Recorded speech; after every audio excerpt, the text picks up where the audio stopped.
반갑습니다. 복잡한 의학 상식을 정말 쉽게 설명해드리는 락터 이재준입니다. 오늘은 이제 양수 검사에 대해서 전반적인 어떤 내용들을 이제 설명해드리려고 합니다.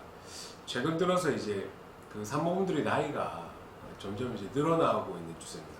우리나라 통계를 보면 2015년도 정도쯤, 지금은 물론 이제 더 늘어났을 건데, 만 35세 이상의 산모가 한 24%, 그러니까 4명 중에 1명은 만 35세다. 근데 제가 외래에서 피부로 느끼기는, 제 방에 있는 산모분들은 4명 중에 3명 만 35세 이상인 것 같습니다. 그래서 2015년도 통계보다는 훨씬 더 많은 산모분들이 우리가 고위험 산모라고 지칭하는 만 35세 이상의 산모라고 할 수 있습니다.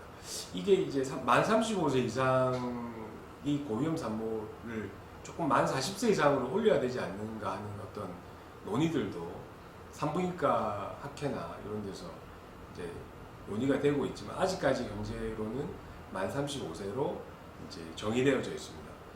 그래서 만 35세 이상의 산모분들이 이제 기형검사, 피검사를 하시고 난 이후에, 물론 피검사가 이상이 있어서 양수검사를 하시는 건 당연한 거고, 그런데 이제 나이 때문에, 나이 리스크 때문에, 예를 들어서 나이가 45세 이런 산모분들도 계시거든요. 그래서 그런 분들은 굉장히 걱정을 많이 하시죠. 그래서 이제 양수검사를 하시는데, 이제 보통 저 같은 경우는 어떻게 양수검사를 결정하냐면, 우선 피검사에서, 나이 관계없이 피검사에서 이상이 있게 나오신 분들은 양수검사를 하시는 게 맞습니다.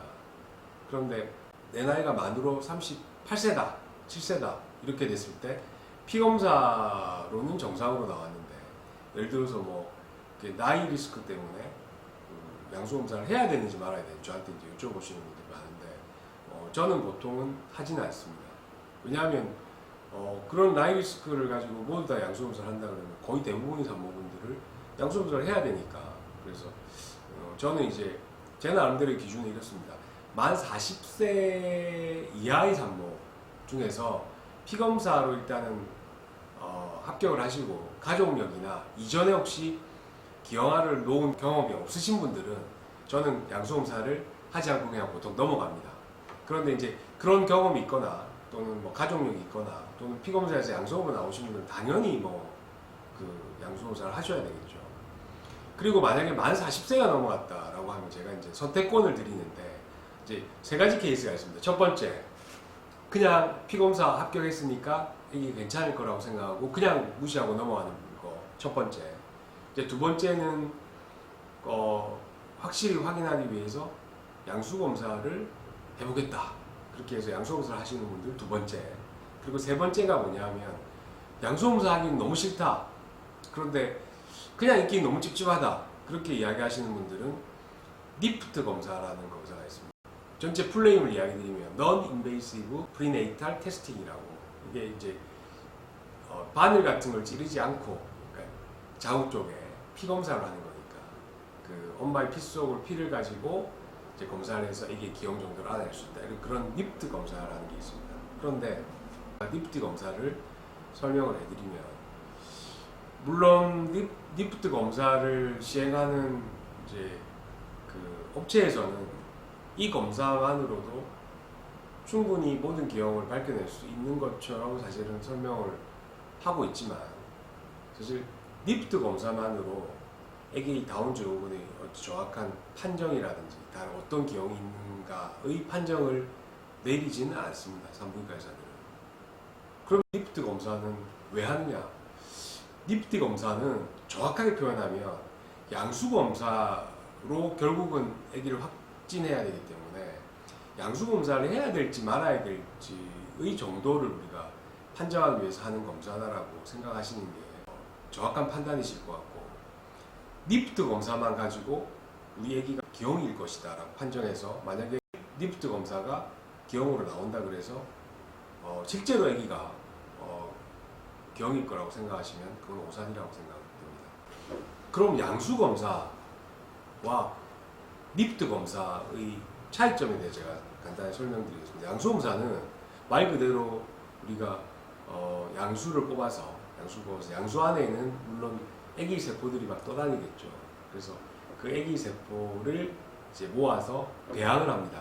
그래서 하나의 세포를 보는 게 아니고 10개에서 많게는 50개, 60개 정도의 세포로 배양한 다음에 그 각각의 세포 안에 있는 염색체를 전자현미경으로 배열해서 숫자라든지 뭐 안 그러면은 모양이라든지 또는 뭐 전이라든지 등등 여러 가지 염색체 이상을 판별하는 것이고, 리프트 검사는 엄마의 피 속에 아기의 DNA가 떠다니고 있습니다. 단백질도 있지만 아기의 DNA를 검출을 해서 그 DNA를 가지고 이상이 있는지 없는지를 확인해 보는 방법인데, 양수 검사와 다르게 리프트 검사는 사실 시작한 지가 얼마 되지 않았습니다. 그래서 충분한 데이터가 아직까지 확립이 되지 않은 상태고, 그렇기 때문에 리프트 검사에서 양성으로 나온다고 해서 아기가 경이다라고 판정을 하지 않고 결국은 또 양수 검사로 이제 다시 확진을 하는 것이죠. 그래서 제 생각에는 리프트 검사가 앞으로 유전자 공학이 점점 발달하기 때문에 리프트 검사 같은 이런 검사들이 계속 개발되면서 결국 궁극적으로는 엄마의 피 검사만으로도 아기의 기형을 알아낼 수 있는 확실한 어떤 방법들이 개발될 거라고 생각은 합니다. 생각하지만 현 시점에서 그냥 봤을 때는 아직 이런 리프트 검사만으로 아기의 기형을 판정하는 것은 사실은 조금 힘들지 않나 그런 생각이 들고, 그래서 리프트 검사를 하고 또 이상이 있어서 또 양수 검사까지 가면 이중의 어떤 비용이라든지 노력이 들기 때문에 사실 만약에 피 검사에서 기형검사, 피 검사에서 문제가 있게 나온다 그러면 그냥 저는 양수 검사를 보통 권합니다. 그리고 양수 검사를 이제 제가 권하면 이제 산모분들이 제일 걱정하시는 게 바늘로 아기를 찌르면 어떡하냐, 또는 아기가 유산되냐, 양수가 터지느냐, 뭐 또 등등 여러 가지 감염 문제, 뭐 이런 여러 가지 부작용들을 인터넷에서 많이 보셨다라고 이제 이야기하시면서 양수 검사를 굉장히 두려워하시는데, 실제로 제가 양수 검사를 많이 해봤지만 제 생각에는 그렇게 뭐 이게 양수 검사가 위험한 검사다라는 생각이 들지는 않았습니다. 왜냐하면 제가 지금까지 뭐 1000명, 2000명도 넘게 훨씬 더 많은 양수 검사를 해왔지만 특별하게 양수 검사 이후에 문제가 됐던 경우가 생각이 잘 나진 않거든요. 그래서 물론 뭐 부작용이 있을 수는 있지만 인터넷에서 이야기하는 정도의 어떤 그런 위험성은 없지 않나 그런 생각이 듭니다. 그래서 양수 검사를 하자 그러시면 너무 걱정하지 마시고 양수 검사를 하시면 될 것 같습니다. 그러면 이제 이 피 검사, 양수 검사를 하기 전에 맨 처음에 이제 우리가 피 검사를 하지 않습니까? 요즘은 이제 1차, 2차 검사를 해서 통합 검사를 하고 그 피 검사 결과를 보고 양수 검사를 해야 될지 말아야 될지 이렇게 결정을 하는데, 그 피 검사는 어떤 기준으로 이제 아기가 기형이 있다 없다 라고 판정을 하게 되는 걸까요? 거기에 대해서 제가 간략하게 또 설명드리면, 이 피검사, 통합검사나 코드검사나 이런 피검사, 기형학 검사는 특정한 단백질, 그 엄마의 몸속에 아기의 단백질이 돌아다니고 있습니다. 피 속에.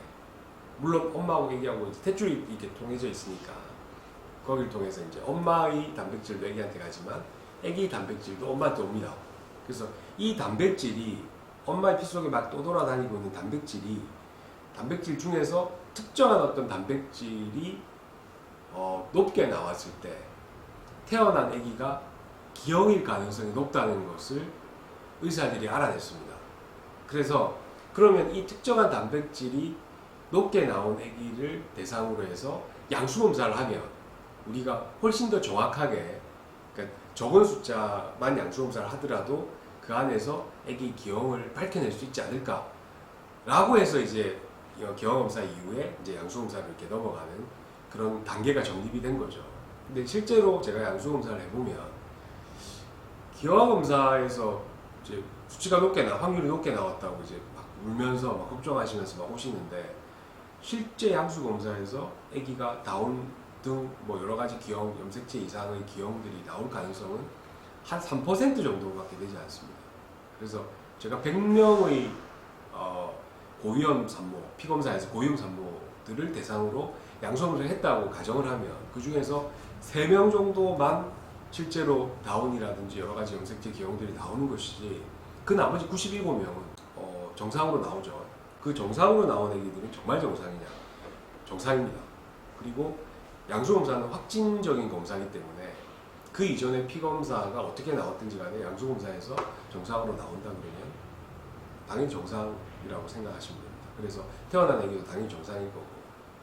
그런데 만약에 피검사에서 정상으로 나와서 양수검사를 하지 않았는데 그 아기가 태어났는데 아기가 다운일 가능성 또는 여러 가지 염색체 이상일 가능성이 있느냐? 그것도 있습니다. 근데 확률적으로 굉장히 드문데 10,000명에서 15,000명 중에 1명 정도는 피검사 결과에서 정확하게 정상으로 나왔음에도 불구하고 태어났을 때 염색체 이상, 다운 등 염색체 이상으로 진단을 받는 경우가 있습니다. 근데 이제 그런 경우를 예방하기 위해서 모든 산모를 대상으로 다 양수검사를 우리가 할 수는 없으니까 그게 참 이게 가성비라든지 여러 가지 의학적인 견해라든지 위험도라든지 뭐 비용이라든지 이런 것들 통합적으로 봤을 때 현재의 의학 수준으로 이제 기형검사, 피검사를 먼저 하고 이제 이상이 있는 산모들을 대상으로 의사들이 양수검사를 하는 것이죠. 또 하나 저한테 질문을 하시는 게 그 뭐 양수검사로 꼭 알아낼 수 있느냐? 뭐 초음파나 정밀 초음파나 입체 초음파 이런 걸로 뭐 다운 증후군 같은 경우는 잘 보인다고 하는데 예를 들어서 뭐 코 미간의 크기라든지 코의 크기라든지 손가락 엄지 뭐 등등 여러 가지 이제 심장 기형 많은데 이제 제가 이런 이야기를 해드립니다. 태어났을 때 다운인데도 불구하고 태어났을 때 소아과 쌤조차도 이 아기가 다운인지 아닌지를 판별하지 못하는 다운도 있습니다. 그러니까 다운이 아주 전형적인 다운 증후군도 있지만 사실은 우리가 겉보기로 봤을 때 저 아기가 다운인지 아닌지를 의사도 판정하지 못할 정도의 다운도 있다는 것이죠. 그래서 그런 다운 아기를 초음파, 뱃속에 있는 아기의 초음파로 우리가 다운 증후군을 확진한다는 건 사실은 좀 힘든 면이 있습니다. 물론 특징적인 아기들의 이상 소견을 보이는 경우도 있지만 이제 그런 경우는 좀 드물기 때문에 그래서 결국은 우리가 고위험 산모, 즉 그 피검사에서 이상 있게 나온 산모들을 대상으로 양수 검사를 할 수밖에 없는 것이죠.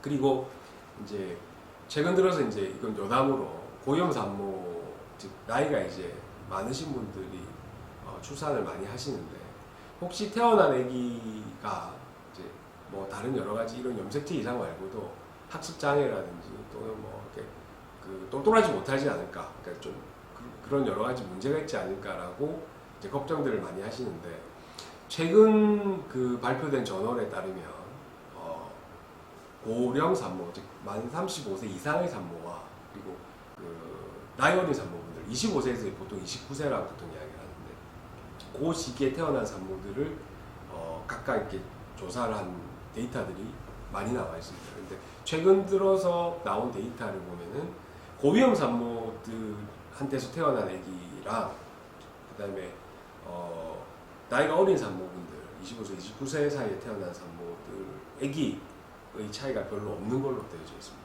근데 아주 예전에 발표됐던 여러 가지 논문들, 그러니까 50년대, 60년대, 70년대에 발표됐던 논문들, 그때는 그 나이가 드신 산모분들한테 태어난 아기가 나이가 어린 산모분한테서 태어난 아기보다는 훨씬 더 무슨 문제가 많다라고 이렇게 보고가 되어져 있는데 그거는 아마 그런 것 같습니다. 그 당시 주요 환경이라든지 고령 산모들이 그렇게 학습 능력이나 언어 능력이나 또는 여러 가지 집안의 어떤 경제적인 상태나 이런 것들이 충분히 부유하지 못한 상황이었던 것 같고 최근 들어서는 이제 고위험 산모분들, 그러니까 나이가 드신 산모분들을 살펴보면 대개는 학력도 높으시고 전문직에 근무하시는 분들도 많으시고 그리고 아기가 태어나고 난 이후에 교육에 대한 어떤 열이라든지 성의 같은 게 굉장히 뛰어나시기 때문에 아마도 그런 결과가 도출되지 않았나 그런 생각을 해봅니다. 그래서 단순히 산모의 나이가 많다고 해서 태어난 아기가 어떤 문제가 될 것이다 라고 생각하실 필요는 없을 것 같고 평상시에 자기 이제 건강관리, 예를 들어서 뭐 규칙적인 운동을 하신다든지 그 다음에 꾸준한 어떤 건강관리를 하면서 자기 어떤 건강을 유지를 하신다 그러면 나이가 조금 드셔서 아기를 놓으시는 게 뭐 크게 제 생각에는 뭐 몸에 무리가 가지는 않고 또 태어난 아기한테도 큰 영향이 가지 않을 것 같다 그런 말씀을 전해드리면서 마치도록 하겠습니다. 감사합니다. 여러분들 동영상 보시고 난 다음에 좋아요, 구독 눌러주시면 저희들 유익한 동영상 제작에 크나큰 힘이 됩니다. 뭐 거기다가 알림까지 설정해 주시면 더욱 감사하겠습니다. 감사합니다.